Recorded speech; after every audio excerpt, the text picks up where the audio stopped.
Hello, welcome to Carrow Road, where Sunderland have just drawn 0-0 with Norwich City. A third clean sheet on the spin sees Regis Lebri's team into the Championship playoffs. That's now confirmed. We're going to talk a little bit about the game. I'm flying solo today, no Phil Smith, but we'll be doing an on the whistle video tomorrow. I thought the first half Sunderland were quite poor. I think Norwich should have arguably been ahead. Anthony Patterson came up with a couple of good saves. Norwich were a little bit wasteful as well. I thought, to be honest, that was Dan Neil's worst half in a Sunderland shirt for a little while. Regis Lebris did rotate his squad. We had Eliza Mayenda up front for Wilson Isidore. Tommy Watson started over on the left-hand side, and Milan Alexic started on the right-hand side. It did look a little bit just disjointed. Leo Hjelde also started at left-back, which meant Trey Hume went to right-back. Alan Brown then went into the middle.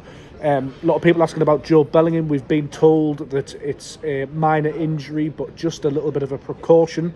Hopefully Regis Lebris will have something more to say about that. But in the second half, I thought Sunderland did improve. They did come into the game. They did have a few chances, maybe to nick it in the end. Mayenda saw a good chance saved.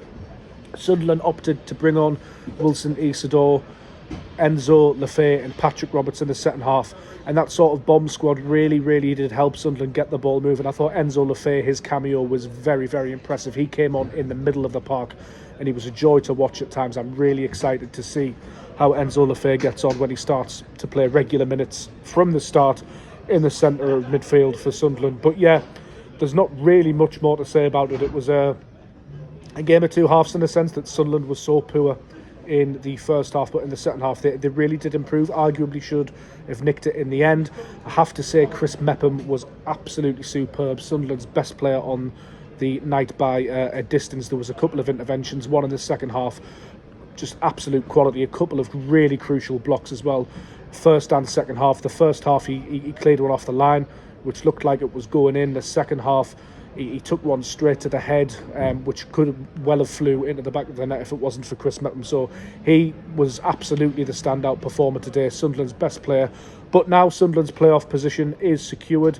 They can start to maybe, experiment a little bit more towards the end of the season. But yeah, that's about it from us today. Please leave your questions for On the Whistle tomorrow.